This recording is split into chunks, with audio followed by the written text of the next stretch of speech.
जाणार आहे अशी चर्चा आहे। 6 खासदार जे ठाकरे गटाचे आहेत ते आपल्या संपर्कात आहे आणि तो पक्षफुटीसाठी जो नियम आहे त्याच्यासाठी 6 खासदार आहे, त्यामध्ये काही जिल्ह्यांचा समावेश असल्याची चर्चा आहे। कुठले कुठले खासदार आहे, केव्हापर्यंत प्रवेश करणार आहे? नाही, या बाबतीमध्ये मला असं वाटतं की एखादं मिशन राबवायचं असेल तर ते सांगून राबवलं जात नाही। पण एक मात्र निश्चित आहे की माननीय माजी मुख्यमंत्री आणि विद्यमान उपमुख्यमंत्री आदरणीय एकनाथ शिंदे साहेबांनी जे काम केलं आहे त्याच्यासाठी मिशन राबवण्याची आवश्यकता नाही। काही लोकांना कळून चुकलेलं आहे की आता वंदनीय बाळासाहेबांचा विचार पुढे नेणारी शिवसेना ही एकनाथ शिंदे साहेबांच्याच नेतृत्वाखाली चालते। त्याच्यामुळे अनेक लोक संपर्कामध्ये आहेत हे निश्चित आहेत आणि त्यांचा टप्प्याटप्प्यानं प्रवेश होणार आहे हे देखील निश्चित आहे।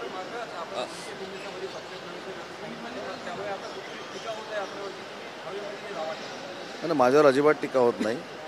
मी ज्या दिवशी सांगितलं होतं त्या दुसऱ्या दिवशी रत्नागिरीमध्ये तो कार्यक्रम करून दाखवलेला होता आणि आजही या मुद्द्यावर मी ठाम आहे। मी 90 दिवसामध्ये हे प्रवेश होणार होते असं सांगितलेलं होतं, दुसऱ्या दिवशी किंवा 24 तासामध्ये प्रवेश होणार असं सांगितलं नव्हतं। कदाचित आपला गैरसमज असेल। मी असं म्हटलं होतं की येत्या 90 दिवसामध्ये 10 ते 12 माजी आमदार UBT आणि महाविकास आघाडीचे हे माननीय एकनाथ शिंदे साहेबांचं नेतृत्व स्वीकारणार आहेत आणि त्याच्यावर आजही मी ठाम आहे। आणि आजही ठाम असताना लोकप्रतिनिधींना रिअलाईज झालेलं आहे की एकनाथ शिंदे साहेबांचं नेतृत्व हे UBTपेक्षा अतिशय चांगलं आहे, संवेदनशील आहे, भावनाप्रधान आहे आणि अनेक लोक संपर्कात आहेत हे आजही मी सांगतोय ना। ST विभाग तुमच्या वाट्याला आहे, पण त्याचं अध्यक्षपद जे आहे ते परिवहन सचिवांकडे देण्यात आलेलं आहे। याबाबत मला असं वाटतं की कालच राज्याचे परिवहन मंत्री काल रात्रीच माननीय मुख्यमंत्री देवेंद्रजींना भेटलेले आहेत आणि या संदर्भातली परिवहन मंत्र्यांची भावना देवेंद्रजींनी ऐकून घेतलेली आहे। नागपूर शहरामध्ये तुम्ही आलेला आहात आणि नागपूर शहरातून टीका तुमच्यावर झाली होती। तुमचे खास मित्र नागपूरमध्ये आहे आणि तुमच्या विरोधी पक्षाचे नेते विजय वडेट्टीवार त्यांनी तुम्हाला एक ऑफर दिली होती की उदय सामंत आणि मी दोघंही भाजपमध्ये प्रवेश करतो, त्यामुळे चहा नाश्त्यावर काही पोह्यावर काही विजय भाऊची तुमची काही भेट आहे का? नाही, विजय वडेट्टीवार हे माझे अतिशय चांगले मित्र आहेत, राजकारणाच्या पलीकडचे मित्र आहेत, परंतु त्यांना ब्रीफिंग करणारी जी लोक आहेत ती चुकीची आहे। मला असं वाटतं की आपल्या पक्षामध्ये काय झालेलं आहे, आपल्या पक्षाची परिस्थिती काय झालेली आहे, आपल्यामध्ये कशा पद्धतीनं प्रदेशाध्यक्षपदासाठी वाद आहे हे पहिलं सोडवलं पाहिजे ना। आमच्या पक्षात काय आहे, उदय सामंतबरोबर किती आमदार आहेत, मी पहिल्यांदा देखील सांगितलेलं आहे आणि पुन्हा एकदा नागपूरमध्ये सांगतो की मी माझ्या मर्यादा ओळखून राजकारण करतो। त्याच्यामुळे एकनाथ शिंदे साहेबांच्या नेतृत्वावर विश्वास ठेवत आम्ही सगळे गुवाहाटीला जाऊन पुन्हा एकदा मंत्री झालेलो आहोत। त्याच्यामुळे एकनाथ शिंदे साहेबांच्या राजकीय प्रवासामध्ये कुठेही त्रास होईल असं कुठचंही कृत्य आमच्या कोणाकडनं होणार नाही। आणि तुम्हाला हे पण मी सांगितलं की हे बालिश राजकारणी आहेत। म्हणजे आपण शाळेमध्ये असताना, शालेय जीवनामध्ये असताना मी अनेक वेळा सांगितलं की हा माझ्याबरोबर हसला नाही, तो त्याच्याबरोबर गेला म्हणून भांडणं लावायची। तर एवढे काही बालिश आम्ही नाहीत आणि म्हणून बालिश राजकारण कोणी करू नये। गुलाबराव पाटलांनी असं म्हटलंय की जर अजितदादा आमच्यासोबत आले नसते तर 100 आमदार आणखी येणार होते। नेमकं त्यांना काय म्हणायचं आहे? 288च्या वर चाललंय का आता आकडा चाललाय का? नाही तेच ना, 100 आमदार आणखी म्हणायचे होते। म्हणून गुलाबराव पाटील साहेबांना काय म्हणायचं होतं हे त्यांनाच आपण विचारलं पाहिजे। माझी त्यांची हे वक्तव्य झाल्यानंतर भेट झालेली नाही, त्याच्यामुळे त्यांच्याशी चर्चा करून मी सांगेन आपल्याला। उद्धव ठाकरे म्हटले की मी पुन्हा येईल हे सांगणार नाही, पण मी येत राहील। देवेंद्रजींना टोला आता कधी येणार? समोर तर काय कधी येण्याची चिन्हच दिसत नाहीत आणि 237 आमदार घेऊन आम्ही सत्तेवर आलेलो आहोत। लोकसभेला जो काय फेक नरेटिव्ह सेट झाला होता त्याचं उत्तर आम्ही विधानसभेमध्ये दिलेलं आहे। मला असं वाटतं की काय कार्यकर्त्यांना मॉरल सपोर्ट देण्यासाठी, त्यांची ताकद वाढवण्यासाठी हे बोलणं ठीक आहे, परंतु मला तर असं कुठं दृष्टिक्षेपात आता दिसत नाही की ते परत येतील।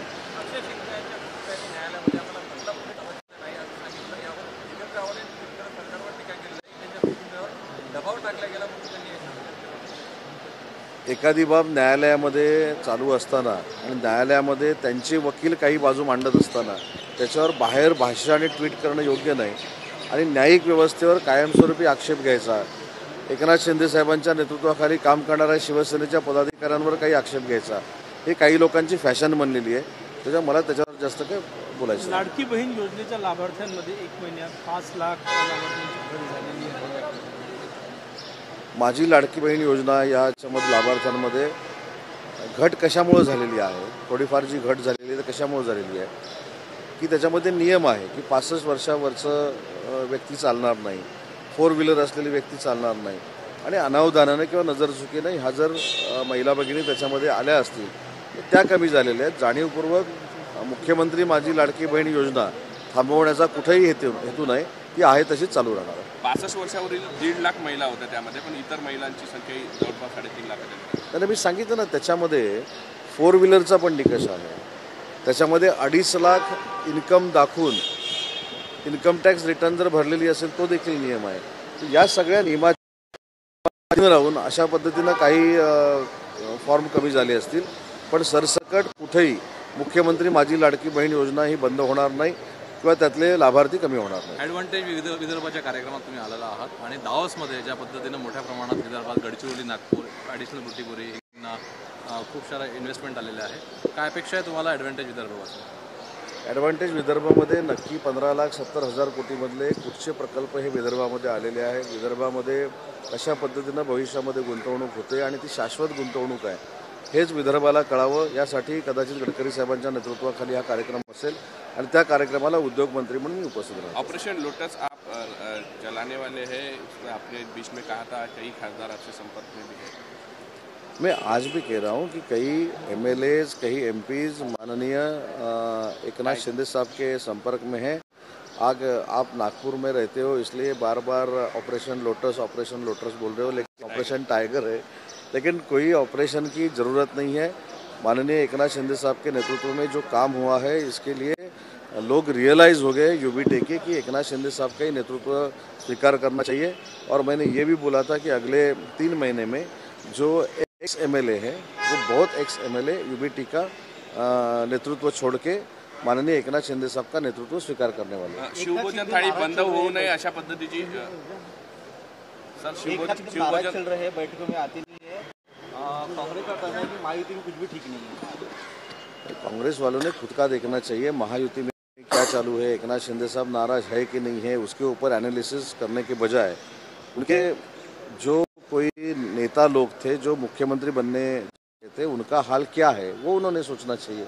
एकनाथ शिंदे साहब जो 2 दिन पहले जो मीटिंग थी उसमें क्यों शामिल नहीं हुए थे वो खुद मुख्यमंत्री महोदय ने एक मुलाकात में बोल दिया है. लाडली बहन योजना महाराष्ट्र को कंगाल कर रही है. कौन बोल रहा है? विपक्ष ने. नहीं, विपक्ष को ही मुख्यमंत्री माझी लाडकी बहन योजना ने कंगाल किया है, इसलिए अभी ये आरोप प्रत्यारोप शुरू है. शिवभोजन थाळी बंद होणार का अशा पद्धतीची सध्या चर्चा आहे. विरोधकांकडून टीका होत आहे की शिधा आणि आनंदाचा मला असं वाटत नाही की शिवभोजन थाळी ही बंद होईल. उलट त्याच्यामध्ये काही अजून नाविन्यपूर्ण उपक्रम आणले जातील असं माझं वैयक्तिक मत आहे.